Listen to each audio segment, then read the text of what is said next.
Vanakkam. Myself Suresh Babu. I'm going to start Signals and Systems lecture in English.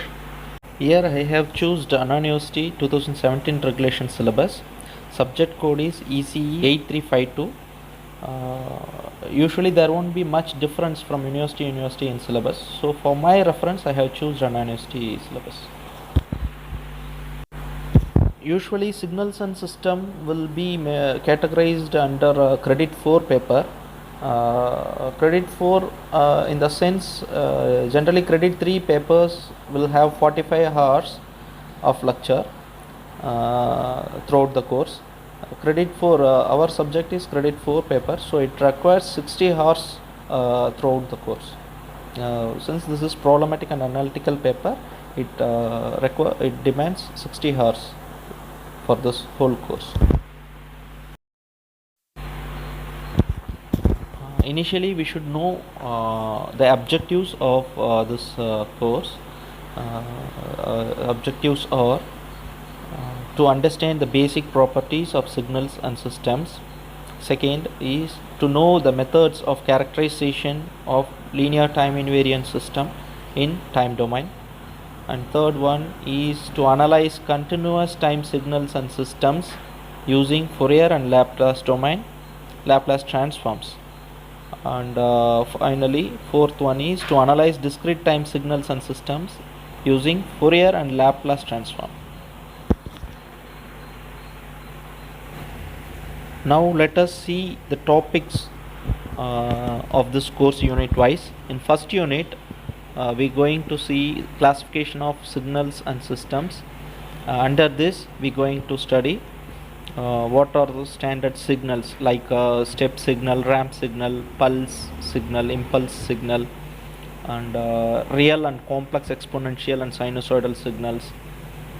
And next topic we're going to see classification of signals alone, like continuous and discrete time signal, periodic and aperiodic, deterministic and random, energy, power. These are the classifications of signals that we're going to see in detail. And next we're going to see classifications of systems.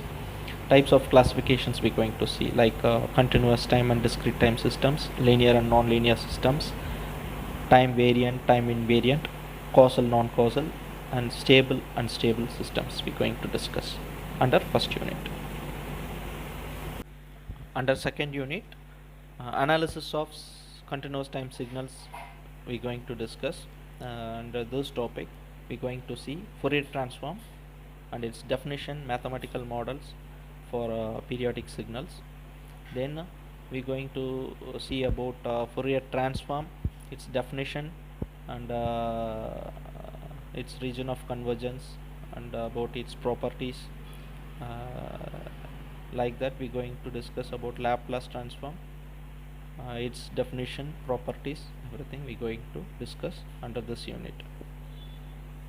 In third unit, how we going to apply those transforms to analyze linear time invariant system, continuous time system, that how we going to apply those transforms like Fourier transform, Laplace transform, and the Fourier series in real time, that we going to discuss in third unit.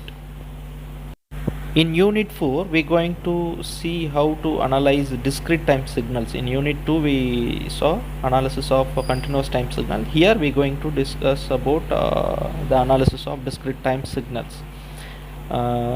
Here transforms what we going to use or Fourier transform, that means discrete time Fourier transform and discrete Fourier transform and Z transform or transforms we're going to discuss here.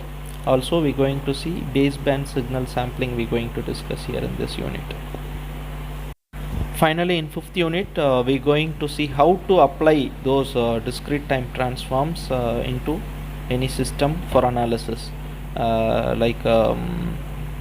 Also we can find any systems recursive and non-recursiveness, and causality, non-causality of the properties of the systems that we can analyze, and a few more things we can see in detail in fifth unit.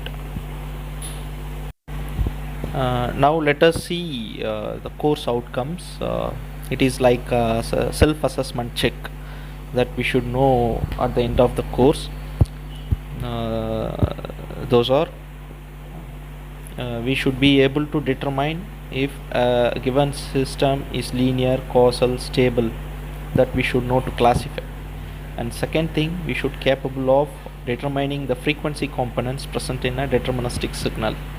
Third, we should be capable of characterizing linear time invariant system in the time domain and frequency domain. Fourth, we should be able to compute the output of a linear time invariant system in the time and frequency domains. I think most of the words that we used here in this class may be new for you, and don't worry about that. In future we will learn all about these terms, so don't worry that you don't know.